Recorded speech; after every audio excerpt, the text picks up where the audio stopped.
Good evening and welcome to Primetime News in Mitv. I'm Victor Daniels.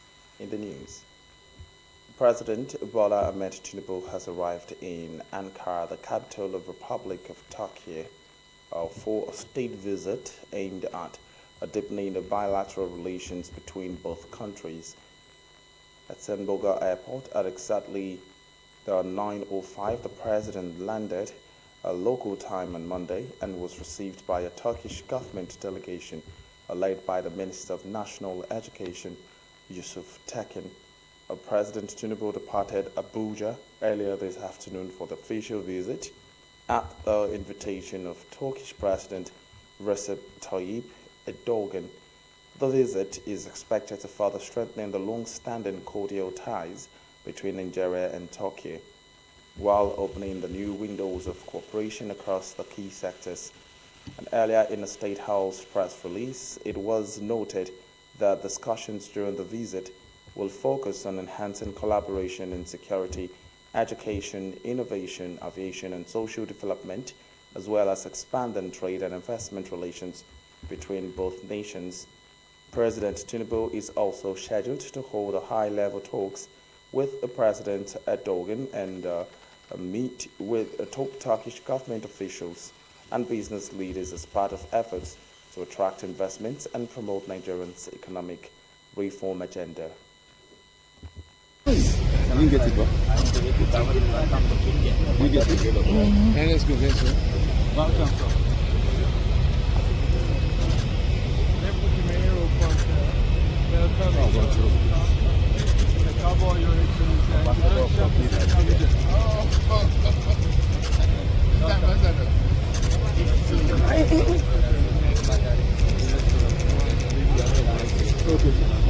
Let's go, let's go.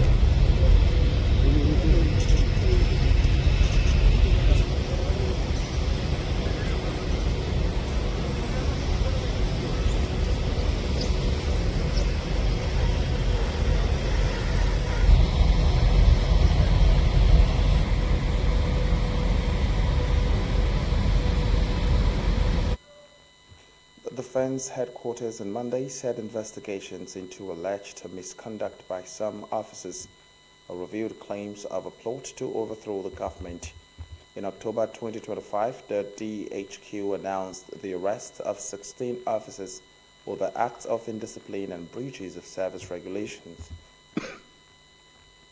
Officers ranging in rank from captain to brigadier general on October the 18th were arrested by the Defense Intelligence Agency for allegedly holding a secret meetings to topple the government. Providing an update on Monday, the new Director of Defense Information, Major General Samartha Uba, said a comprehensive investigation had been conducted in line with established military procedures.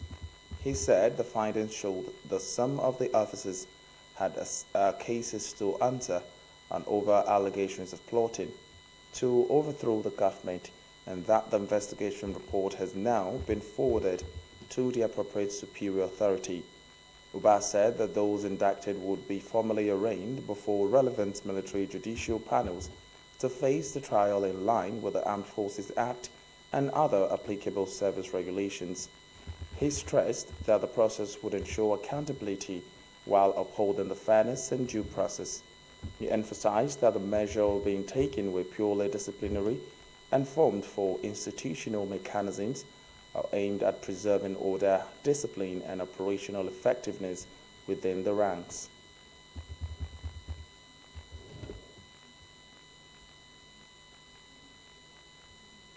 The Joint Admission and Matriculation Board, JAMB, has announced the commencement of registration for candidates who will sit for the 2026 Unified Tertiary Matriculation Examination (UTME), warning that education commissioners in all 36 states to intensify efforts to curb examination malpractice. The Registrar of JAMB, Professor Ishak Oloide, made the announcement in Lagos during the board's annual meeting with commissioners of education from the 36 states. He cautioned the states to exercise due diligence in entering into a Memoranda of Understanding (MOU) with owners of computer-based test centers warning that failure to do so could have serious consequences. Professor Oloyede also reiterated the board's commitment to sustaining its long-standing advocacy of 18 years as the minimum age for candidates seeking admission into Nigerian universities. Some of the commissioners who spoke to the journalists after the meeting commended the registrar and board of the proactive measures and pledged to support efforts aimed at eliminating all forms of examination malpractice. Are using those things as cover. So that's why they are approaching you, so that when they commit their atrocities, you will not know. How much can all these people give to state government? They are giving 3 million, 4 million. What's 4 million in your budget? So if they must come and sign MOU with you, you must let them know that they must give you indemnity for their misbehavior. Because when they see Kaduna State Ministry of Education CBT Center, you would think there will be some decorum. But the man running it is not from Kaduna State Ministry of Education. He only signed an MOU that will give you 1 million out of the 20 million he must have corruptly acquired. So look at them very well. Some of them come to you for such MOU. That is legitimate. It's good business. People make money. But make sure, because if they commit atrocities on it, you will be held responsible. A very strong collaboration we have already established. It has never been done where commissioners were called to the table to have conversation. Now we are creating a common platform with the JAM and the JAM registrar himself, where if there are issues, we can directly talk to them and they will immediately come to rescue the state of whatever issues they have. And I think it's a very good one. It's going to bring about a lot of strategy among the states, the ministries, and you can see the request the commissioners put on the table that we want to have a direct link with JAM in terms of even going around to supervise our CBT centers. It was led in the hands of just the tertiary arm, but now it's coming down even to the ministries of education. And I think that is a good collaboration and strategy for us to strengthen our relationship with JAM. The challenge of the age and appearance and identity and things to be used, and they've had several issues over time with this, but yearly we progress in a successful rate, and this progress is made possible by sitting back and having a recheck and a restock upon all things we've faced over time. So in Akwa Ibom State and with our coordinator, Mrs. Grace, we've had successes that have been hitch-free, and as such we've not had issues of centers that have been either cancelled or having severe issues bordering on examination malpractices. If we follow it the way it should be, this debate will not hold. We are children are to enter school at the age of 6. If they enter at 6 and they spend 6 years in primary school, they will spend another 6 years in secondary school. That is 18. We'll not even be talking about 16. So the issue is that because we allow people to bend and enter at the wrong age, then they get to the SS3 at the age of 13, 14, 15. So that will take care of even what he said. We will have seen those exceptional. So at the beginning, we'll have, this is a brilliant person, this is a genius, and we'll start nurturing such people from that age. Somebody cannot certainly become a genius when you get to SS3. I mean, it's not, so that's why I'm saying the problem we have is that we are not sincere.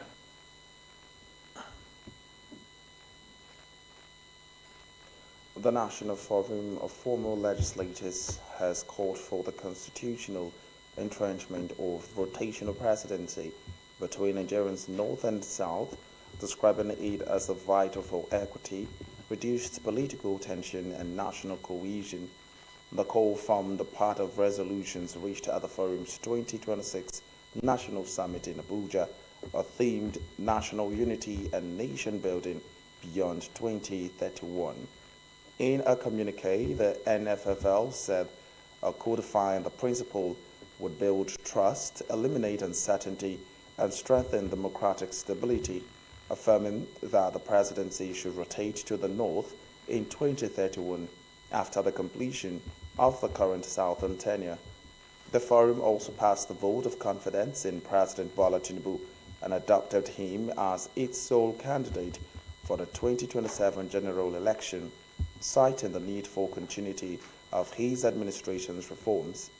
The Chief of Staff told the President and Summit convener, Right Honorable Femi Gbajabiamila, endorsed rotational presidency as a pragmatic compromise for managing Nigerians' diversity, warning that personal ambition could undermine national unity. Similarly, Summit Chairman and former Senate President Ken Namani, alongside the National Summit Coordinator Honorable Raphael Igbokwe, urged the peaceful engagement, respect for democratic succession, and support for the South to complete its 8-year tenure, calling on all former lawmakers to educate citizens on inclusion, continuity, and the established North-South political understanding. We commend our security agencies for their tireless efforts in confronting the security challenges facing our nation. However, we call for greater action. We acknowledge that security is everyone's business and therefore urge all Nigerians to continue to support the government and our security institutions in their efforts to tame the activities of enemies of the society. We urge the government not to relent in identifying, exposing, and prosecuting sponsors of terrorism, ensuring that they face the full wrath of the law. And when we held this same summit in Abeokuta, I don't think I need to hide my feelings because we believe in continuity. And I didn't hide it, I said it, and I pleaded that they should give us opportunity to finish our term. And I assure them that when is the turn of the Northerners, we do not need to start arguing with them. We will support them wholeheartedly. He understood the fact that the turning point of every nation is a point when leaders must decide to either live for politics or live for posterity. He understood the fact that it's not about being presidential, it's about being a statesman. He took this decision not just for his generation, but for my generation and generation coming after me. That is the president we have. That is the risk he has taken. And Nigerians, being represented by each and every one of us, here seated, must go in 2027 and repay that and understand there wouldn't have been a Singapore without. The paramount ruler of that area told me to extend their appreciation to the president. And that if I run into the president, I should tell him that this was the road that was promised to them before the plebiscite of 1961.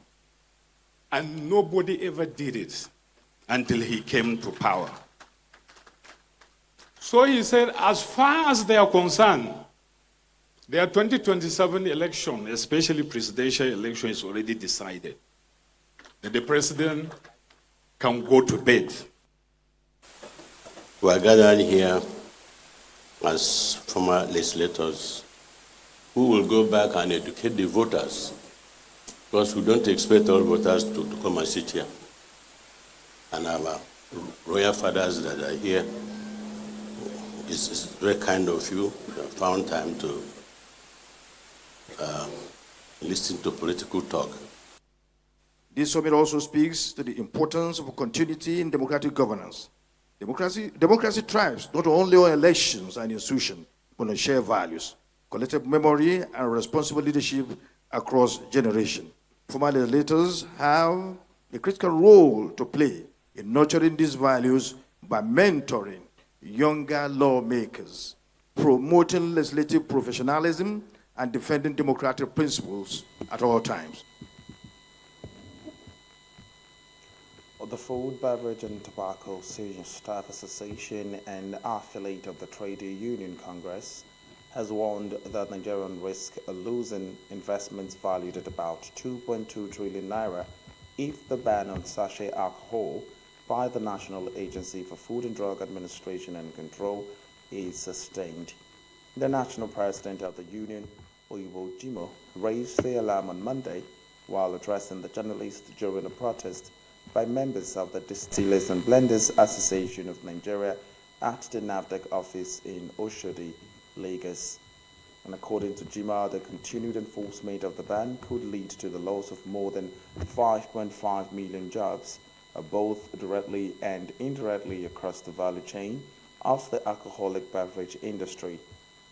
He called on the Director General of NAFDAC, Professor Mojisola Adeyeye, to initiate a dialogue with the Distillers and Blenders Association of Nigeria to explore workable solutions to the production and distribution of sachet alcohol rather than an outright ban.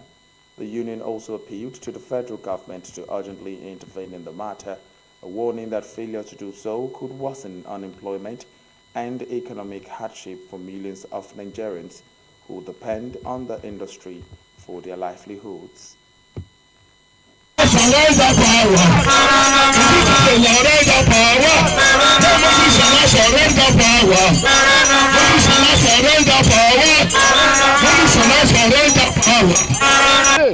When you look at what is happening in the country today, what we have is a sachet economy. A sachet economy. Nobody can afford the big pack sizes.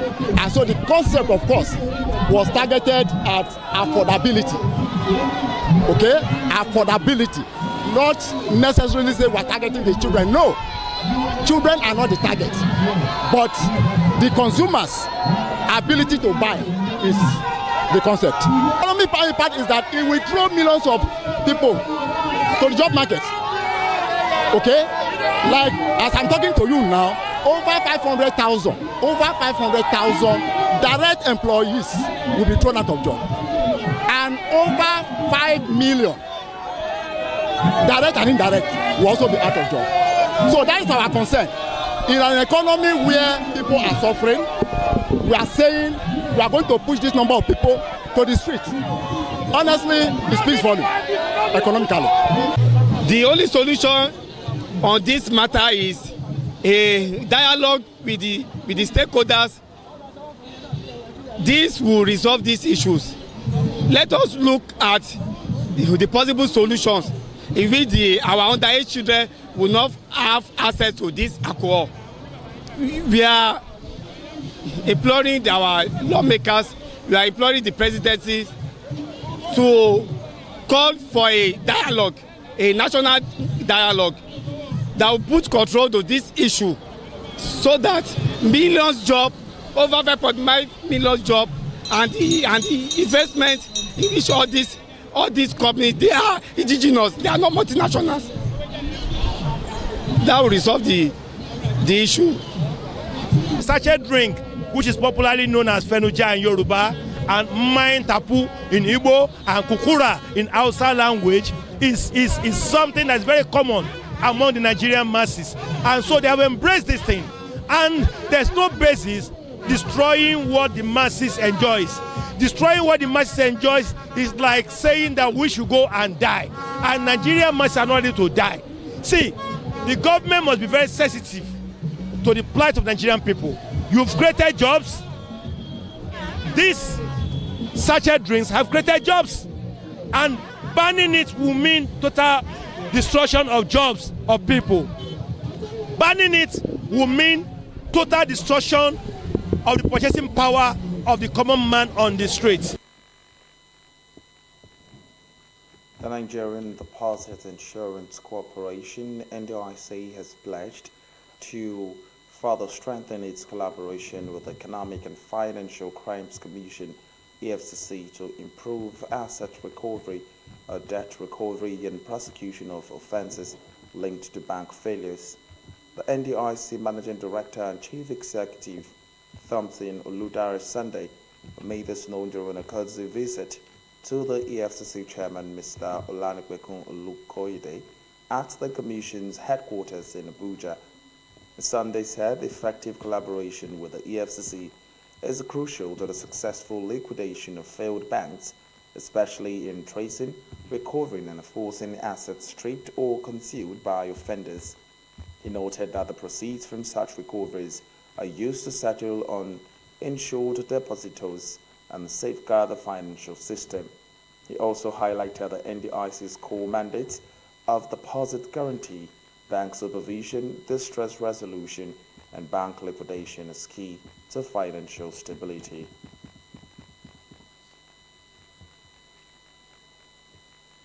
The Nigerian Content Development and Monitoring Board has challenged Nigerian youths to embrace skills acquisition as a viable pathway to self-reliance and national development. The Director of Capacity Building, the Directorate of the Board, Engineer Abayomi Bamidele, gave the charge on Monday during the Phase 2 graduation ceremony of the NCDMB Youth Skills Empowerment Program, where 250 participants completed various vocational and entrepreneurial trainings. Engineer Bamidele, who was represented by the Supervisor, Marine Vessel Categorization and Technical Assistant of the Director, John Barriga, urged the graduates to take full advantage of the opportunity, stressing that earlier their success would largely depend on how effective they apply the skills acquired. He cautioned the beneficiaries against trivializing the program, noting that discipline, dedication, and commitment would determine how far they progress in their chosen fields. It's very important. Why? Because we want to shift the attention from the regular trainings that we used to have and into skills development trainings. So for us, we feel that it's important that our youths are empowered or equipped with the requisite skill that will keep them self-employed, self-reliant, and self-dependent in the society. It's just to ensure that they are self-equipped so they can face the society head-on as whatever challenges the society throws at them. You know, when you have skills training, you know, during the speech, I mentioned that the mechanics' work could look very dirty, but at the end of the day, they earn far more than some persons that are in white-collar jobs. So it's to equip them, give them those requisite skills so that they can be more impactful in the society and they can make so much wealth for themselves. The economic development of Nigeria is founded on people. I think this government, more than anybody, realizes that. It's not grounded on oil or on any other product. It's grounded on the people, because it's the people that will use whatever resources we have to make wealth and to develop the country. So I think that's the basic, if we break it down to the basic level. Socio-economic development of Nigeria is grounded upon the development of its talent. And the talent is essentially the young people. So as we've taught them skills for them to be self-reliant, the multiplier effect of that will be phenomenal. It will be really, really amazing, as you will see somebody who can now, 3 weeks ago or 1 month ago, did not know what a solar panel looks like. But today now they can install a solar panel and they can start installing it around them. And that just, sort of multiplies, because now you've made them economic powerhouses in themselves. They don't need to wait for a job. They don't need to rely on parents or on anybody else. They can start to earn by themselves almost immediately. Actually, a 15 days training, and we started from the business class. Then we moved on to the digital teaching, digital training, and then we talked about the Canva. We talked about so many platforms we can use to improve our skills. We talked about Fiverr, we talked about Gray, we talked about Upwork. And with this skill, I think I'm actually a fashion designer, and with this skill, I think it's actually going to make me push forward for my fashion skills. I have learned how to design logos, how to design business cards, how to design my letterhead, and so many other things that I can use for my fashion business. And with these skills, I intend going into content creation. You know, as a fashion designer, you don't have to like sit and relax. You need to like make content to push your work out there. And with this skill, I think I'm able, which I have already started, and I think I can do more better with this skill. We learned a lot. They, gave us the opportunity to develop our mindset on like that specific field you get. So I really learned a lot on how to like implement, solar PV panels and how to like implement and install them properly. So I really learned a lot and it was really beneficial. The Nigerian Union of Teachers, FCT Wing, has directed all primary and secondary school teachers in the territory to join the ongoing strike action initiated by the Joint Union Action Committee. The strike is scheduled to begin on Monday, January 26, 2026. Thus, this directive is contained in a communique jointly signed by the Union State Chairman Abdullahi Shafas, the State Secretary Margaret Jethro, and Publicity Secretary Ibukun Adike, issued to the newsmen on Monday in Abuja. And according to the communique, the decision to down tools follows a directive from the Nigerian Labour Congress instructing all affiliate unions within the FCT to escalate industrial action. While the NUT noted initial reservations regarding the organizational approach of the drug-led strike, the union emphasized that the intervention of the NLC necessitated a unified front. The union reaffirmed its commitment to negotiating with authorities until all outstanding demands specifically affecting teachers are met. The union urged its members to remain steadfast while promising to provide updates as the situation unfolds. The Federal Capital Territory Administration began an indefinite strike on January the 19th over unresolved welfare concerns. Workers under the drug have been appealing for urgent action to resolve the welfare issues affecting their moral and productivity. The president of the union, Rifkato Lotier, told the journalists that some concerns raised included non-remittance of pension and national housing funds deductions, unpaid overheads, unlawful restrictions and centralization of salary preparation and payment, and non-payment of officers of the Abuja Environment Protection Board and social development secretariats engaged to enforce laws and policies. Governor Seyi Makinde has charged the people of Oyo State to see the 50th anniversary of the state as a call to responsibility, unity, and service. Speaking at the opening ceremony of the Oyo State 50th celebration held at the University of Ibadan, UI, Ibadan Governor Makinde said the Golden Jubilee was not just a celebration of the past, but a moment to renew commitment to building a stronger future for the state. The governor outlined the key pledges for the next 50 years, including building a stronger and more competitive economy that creates jobs, attracts investments, and expands opportunities. Mitv correspondent Kevin Oke reports that the governor also reaffirmed his administration's commitment to infrastructure development, quality education, strong institutions, peace, security, fiscal responsibility, and good governance, assuring the Oyo State would remain safe, stable, and open for business. In his goodwill message, the Speaker of the State Assembly, Honorable Adebo Ogundoyin, praised the efforts of heroes past and commended Governor Makinde for changing the narratives in governance. From strengthening our economy to expanding infrastructure, from improving education and healthcare to restoring fiscal discipline and public trust, Oyo State has moved from promises to performance and from potential to measurable progress. As we have this Golden Jubilee, we commit ourselves to a future built on strong institutions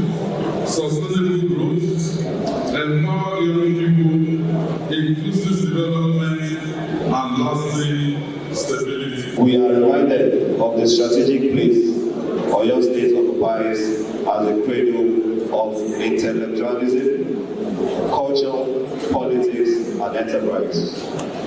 From Ibadan to Oyo, from Ogbomoso to Kyoto, and from Ibarapa to the emerging urban corridors.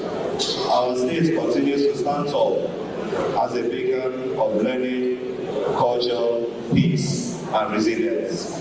This milestone offers us the opportunity to honor the effort of our past leaders, men and women, who in a different field, under different and varying circumstances, laid a functional stone in governance, education, agriculture, infrastructure, and public service.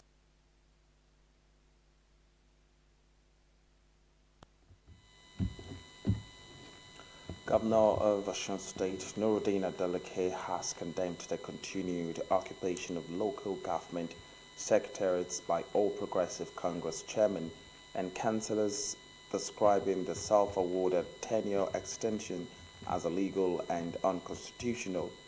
In a post by the spokesperson to the governor, Olawale Rashid, on X on Monday, Adeleke stated that the tenure of elected officials in Nigeria cannot be extended beyond the legal mandated period, citing the Supreme Court proceedings. The governor stressed that it is a settled matter of law that the tenure of elected officials in Nigeria cannot be extended for a single day after the expiration of their tenure. Adeleke referenced the Supreme Court ruling in the case of the former Oyo State Governor Ladoja, where the court held that a governor's tenure cannot be extended even after being unlawfully removed from office for 11 months. He noted that court filings, including documents filed at the Supreme Court, show the APC chairman and councillors, through their lawyers and the Attorney General of the Federation, admitted that they had no claim to the office beyond October 22, 2025. And to further emphasize his point, the governor said the APC officials approached the Federal High Court seeking an extension of their expired tenure. He described this move as a clear admission that the tenure had ended. He said that he has written to the heads of relevant federal security agencies regarding actions that threaten peace and order in Osun State.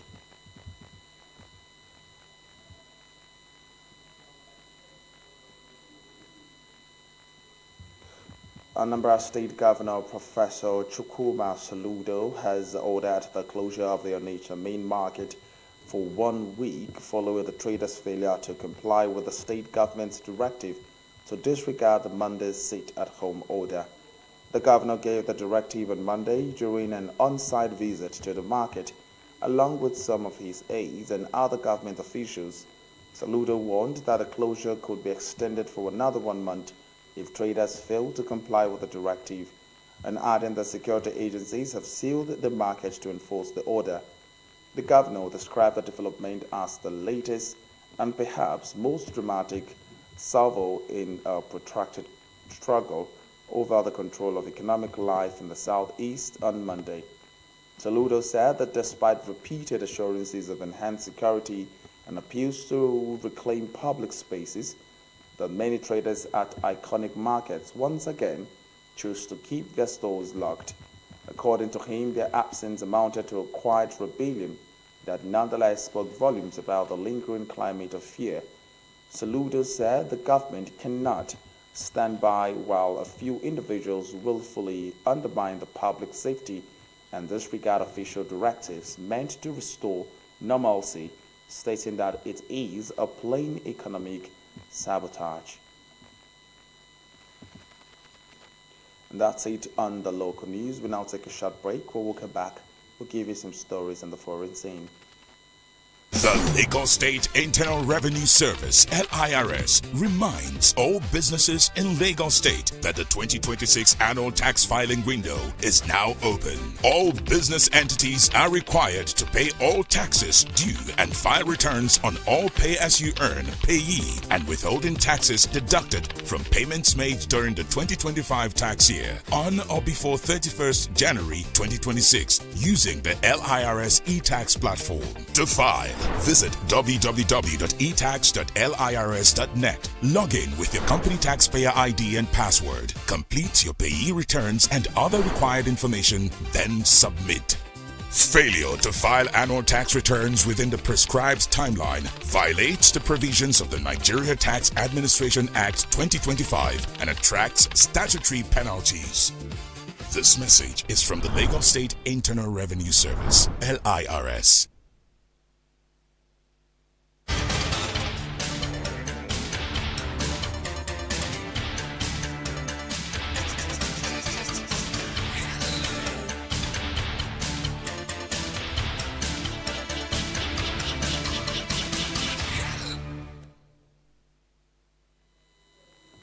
Welcome back on the forum. Saying China warned its citizens on Monday against traveling to Japan during the upcoming Lunar New Year holiday, citing deteriorating public security with Tokyo and Beijing locked in a diplomatic spot.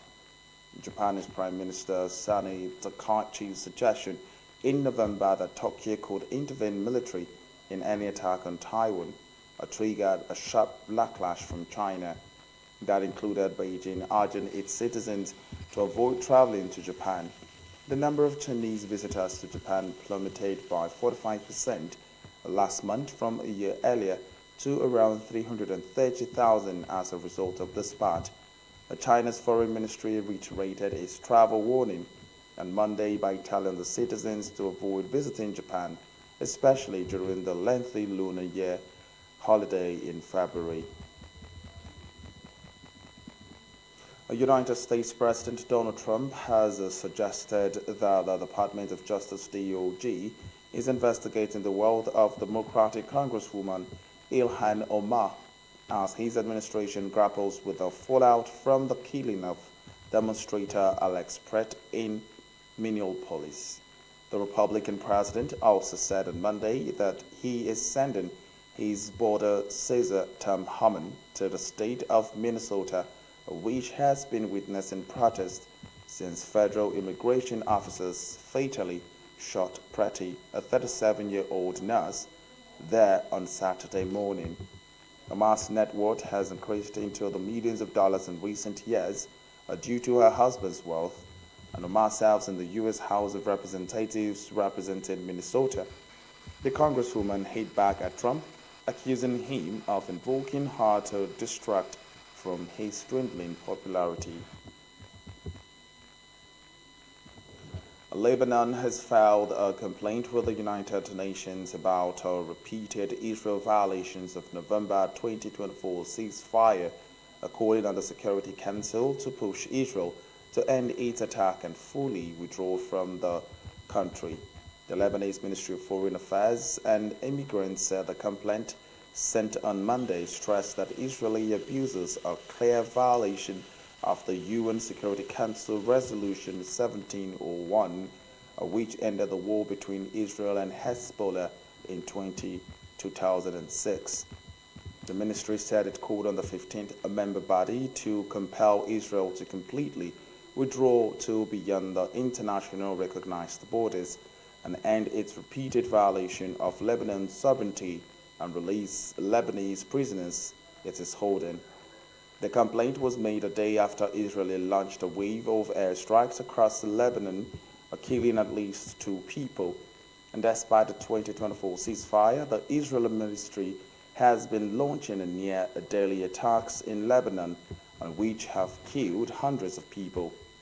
In November last year, the UN put the number of civilians killed in Israel attacks at least 127, and Israel also continues to occupy 5 points with Lebanese territory as it blocks with the reconstruction of several border villages that is level to the ground, preventing tens of thousands of displaced people from returning to their homes. We now take a short break. When we come back, we'll give you some stories in sport.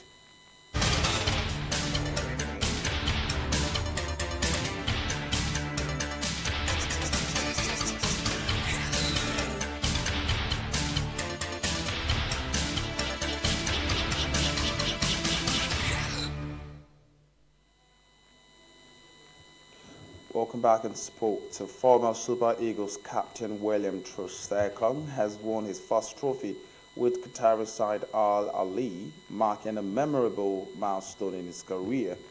Al Ali secured the UAE Qatar Super Cup Challenge Cup following a dramatic penalty shootout victory over Al Jazeera.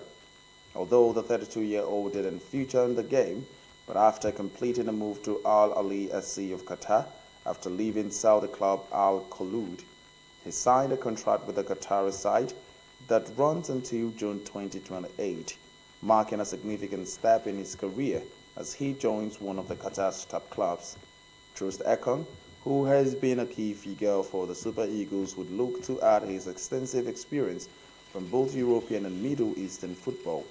His arrival at Al Ali is expected to strengthen the club's defense and add leadership to the back line. The match, played at the Mohammed bin Zayed Stadium on Sunday night, ended 4-3 in penalties after a hard-fought draw in regulation time. Senegalese Prime Minister Ousmane Sonko said on Monday in Rabat that ties with Morocco is stronger than emotion, days after chaotic scenes erupted when the two nations faced each other in the African Cup of Nations final. The January 18th match, which saw Senegal beat Morocco 1-0 on home turf, descended into a turmoil after the Senegalese contingent protested a last-minute decision to award Morocco a penalty. Some Senegalese supporters attempted to storm the pitch as others threw objects onto the field, while the team halted the game for nearly 20 minutes by stepping out of the play before resuming and winning the match. Speaking in Rabat, there is a joint Senegal-Morocco Commission meeting. Sonko said his visit was not meant to calm tempers but to confirm the ties between the two nations. Morocco and Senegal cooperate in sectors including tourism, energy infrastructure, and transport, in addition to sharing strong religious ties.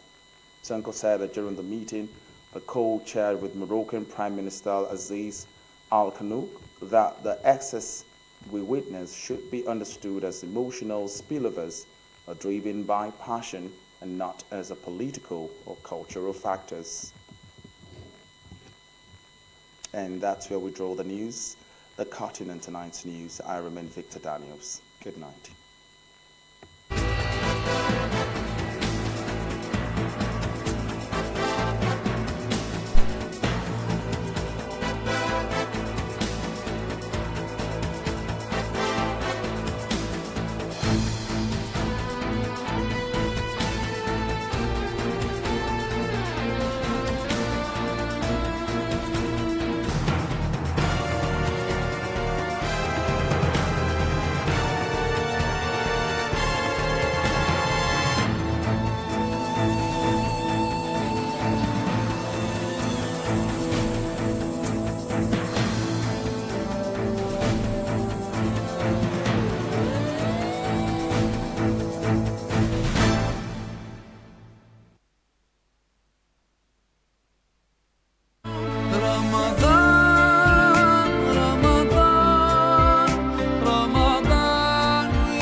Ramadan, the only month of blessings and forgiveness, is here again. This is an opportunity for corporate bodies to grow their brands and individuals to enjoy an earning blessing from Allah by way of sponsoring any of our ARI programs, specially packaged for this Ramadan period. You can sponsor our call to prayer, Ramadan Tafsir, Taraweeh live from Holy Kaaba, Makkah and Medina, Iftar Family Quiz Show, dawn transmission from 3 to 7 a.m. and lots more at affordable cost. For information on how you can be part of this program, contact our marketing department. For details or call any of the following lines: 0803-300-4531 or 0803-515-8756 or 002-928-0721.